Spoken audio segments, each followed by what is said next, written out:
I just had to. So hopefully everyone had a good Sunday. I'm here to say that the energy today feels wild. I even want to say something like it feels like the wild, wild west. So hold on. Hold on to your nuggets, is usually what I would say. And we're going to go ahead and we're just going to pull some cards.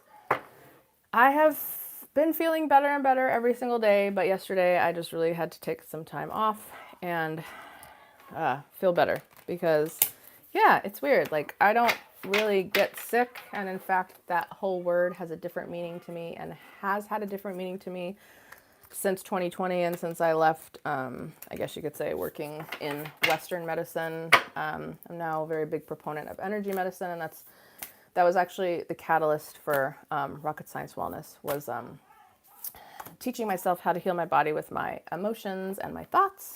And of course, I also have this really cool machine. If you've ever heard of Royal Raymond Rife, I have a Rife machine, and that thing literally saved me yesterday. It works specifically with frequencies. And good morning. Hi, Diana. Woo, hi. So good to see you. And I'm not using my computer. I'm using my phone today because my computer is running my Rife programs, like whatever. But anyways. All right, so I'm going to pull 3 cards. I'm using the Astro Codes deck for the first one, my Bird Ally deck for the second one, and I think the Last Unicorn Tarot again for the third one.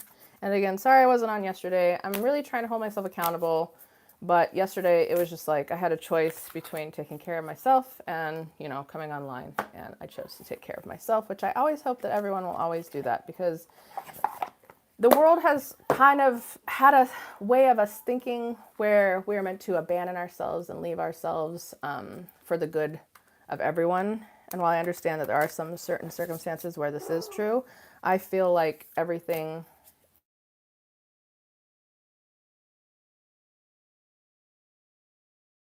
if you're being called to abandon yourself, I feel like that's a really good time to actually go into yourself. And I also feel like the reason why we do get sick is because we're being called back into our center. So anyways, and my snottiness is a lot better than it was. I woke up this morning with literally no voice and it came back. But yeah, I can't say enough about a Rife machine. Like, if people want a Rife machine, I would recommend Spooky 2. And you can get like a really basic one for pretty affordable. And it's literally changed my life. Because yes, you can do the mental and the emotional. Oh no. You can do the mental and the emotional work, and I feel like that is a big part of it, right? Because a lot of times we get sick physically because there's energies in some part of our body, like maybe a stuck emotion. And sometimes it's like a trigger comes up to remove density from our past that maybe we wouldn't have been able to remove on our own. All right, so first card I'm going to show you first, and then I will discern it with you. Let this just like vibrate into all of your being. I call it like multidimensional communication. So let this come in through your third eye, let it come in through your crown. Maybe it's coming in through your nostrils and into your heart. Maybe it's coming in as a color or a texture or a shape, or maybe your spirit guides are discerning it for you. That's the first card. I don't know what this says, but I feel it has something to do with your sacral chakra, creativity, expressing yourself, and being childlike and experiencing each and every moment as if it were new. What is the card? Scorpio, investigate 8. This is awesome. So Scorpio in the 8th house. So we think about Pluto. We think about power. Right now, when I think about Pluto, I definitely think about it in terms of personal power. I haven't looked at the aspects for today, and I'm not sure if I will, just because I'm still kind of mending. But then, the 8 is also the infinity sign. So abundance, integrity comes up with me a lot with Scorpio. Scorpio on the shadow side would be the opposite of integrity. It would be like manipulation. But Scorpios in the light and in the higher octaves are very much about integrity. And you can't BS a Scorpio that is in their shining moment, or whatever you want to call it. And then also karma. So, and I do feel like Thursday, Friday, maybe like this whole weekend was like a really big, like there was a trigger and we responded differently.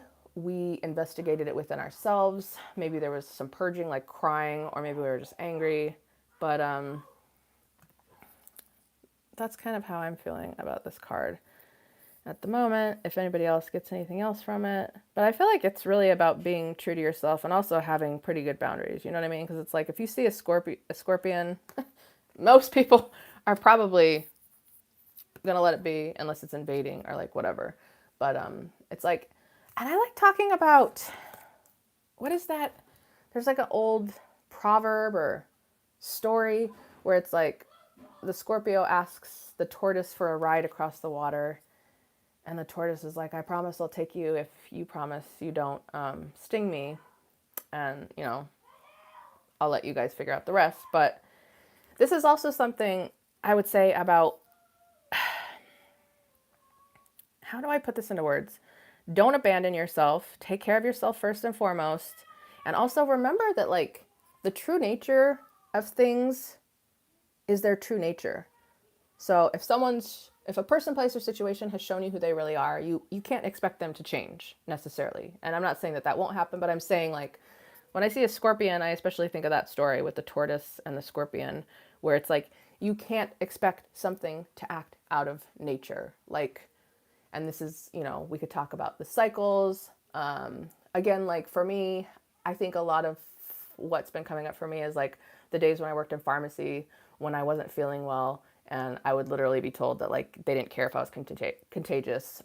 They just wanted me at work. They didn't want me to stay home. And in fact, like the place that I used to work, if you stayed home from work and you were sick, like every single person there would kind of like make some dialogue about you, like talk about you when you weren't there. And so it was like this very big, like, push to abandon yourself instead of to stay home and take care of yourself. Because when I'm sick, it's not necessarily about being contagious, because obviously I don't want to get anyone else sick, right?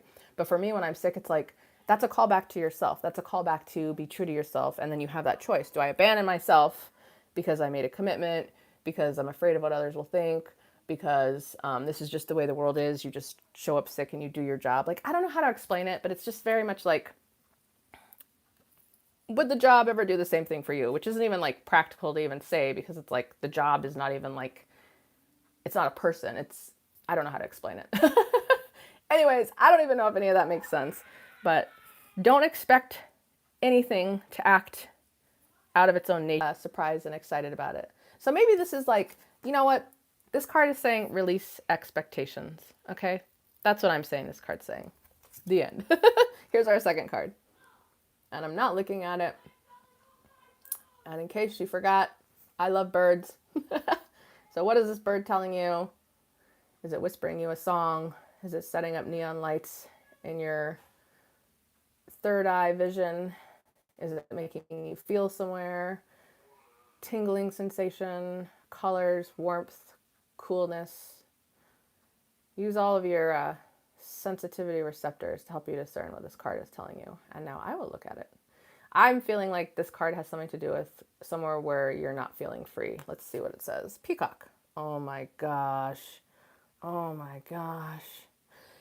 So peacock means a lot of things for a lot of different cultures, and it's kind of cool too because it almost looks like it has a bunch of evil eyes or something on it, warding off danger. But for me, a peacock is all about self-expression. Look at all the greens and blues. Heart-centered, soul-level expression. And just being stoic. Because look at this peacock. She's unbothered.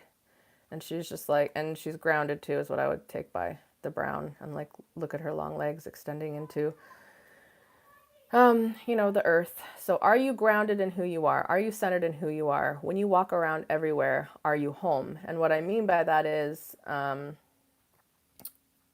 your home is who you are. At least that's the way I feel about it. And whenever I'm saying anything, guys, you take what resonates and you throw the rest in the energetic garbage, because you don't have to try to force anything to resonate, and please don't, right? But to me, this is saying heart-centered expression, being who you are. And you know, the cool thing about when you're being who you are, guess what else happens? Just naturally, you allow everybody else to be exactly who they are, right? So if we're finding ourselves judging someone or judging ourselves, it works both ways. So if I'm judging myself, I'm going to be more likely to be judging others. If I'm interpreting that other people are being judgmental of me or just judgmental in nature, then there's something inside of me that is resonating with that. So just soul level, heart. And last one. This one, to me, I don't know. So next one, card it is because I haven't looked, but to me this is again the same theme of the day. Like, don't abandon yourself, be strong in who you are, return to yourself, return to yourself, return to yourself, return to yourself. And a lot of times in situations like what it feels like these past few days energetically, it's like it feels like the whole world is asking you to leave yourself. But sometimes the stronger it seems like it's being presented on the outside, the more really your soul level consciousness is screaming from the inside of your humanness for you to reconnect with yourself. And I do again feel like that is why we get sick. One of the reasons. There's so many different reasons, and like I said, ever since I stopped working in Western medicine and ever since 2020, I really have a different discernment on what sick actually means for me specifically.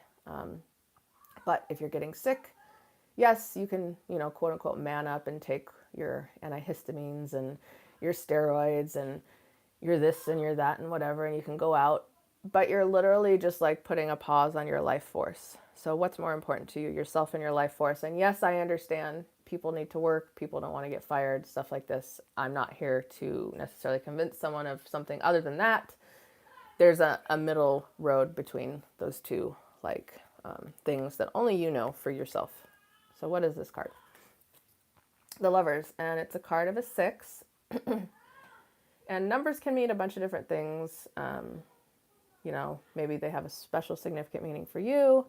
For me, 6 often means one past change because 5 is change, and we saw a lot of 5s last week in the readings.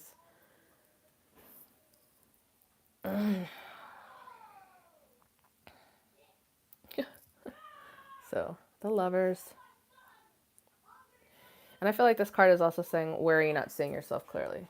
Because if every single time you didn't feel good, you felt more of an allegiance towards other people around you and not letting them down than returning to yourself and assessing your needs. Because I feel like every time we return to ourselves, assess our own needs, kind of go into like this dormancy where we're just really connecting with ourselves, it's going to take less long than if we're abandoning ourselves over and over and over again to go do what seems like we're supposed to be doing.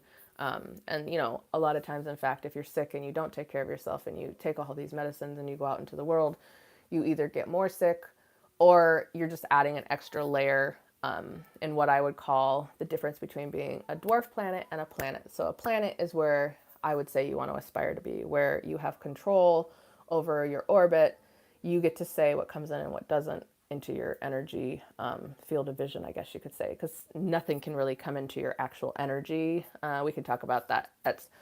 But, when you are a dwarf planet, you still have debris or garbage in your gravitational orbit. So that's going to be when you're pulling in all of these things that don't feel good to you because they are resonating with you on one of your levels. And so if we're constantly abandoning ourselves, perspective and my point of consciousness, and through my lens at this moment, of course, when we're sick because this is the way the world is, this is how it's supposed to be, then what happens is we're actually adding more debris that we're going to have to work through at some point later. And of course, that's only if the person has made their sovereignty clear, claimed their free will, and said, like, this life, I'm here for a reason, and I'm meant to connect. My power comes from within me and isn't something that's external, right? So if we haven't gotten there yet, then kind of be like that. The layers of the onion is another way to describe it, but I really like using the dwarf planet versus planet reference because I love astrology, and I actually love dwarf planet because I love the nuances. I feel like the nuance in life is really where the power lies, and there'll be more coming in terms of that soon. And of course, soon is a relative term, but yeah, I feel like we have, when is this new moon? 11/20, the new moon in Scorpio. So start writing down what you want to do, start visualizing what you want to do. If you had like a dream or a wish for yourself for a long time, and in fact, maybe you've been planting seeds and manifesting it for even maybe the course of several years, I want to say even since like 2020, write it down, because that's considered aligned actions. Write it down, write it down, write it down, write it down. However way it comes to you, write it down as if it's happening, write it down as a story where you're going through like the sensory buffet where you smell it, taste it, touch it, see it, feel it, hear it. I might have said one twice, but just really put yourself in that place. And perhaps you've had like these visions in your imagination that have said like, wow, I see myself in this place doing this thing. like my soul level expression of my gift that I have to give the world that I can do in a way that no one else can do. And so if you can be writing down all of that stuff, that's helpful. Anyways, I guess this is all for today. Stay true to you, and I'll see you next time. Thank you.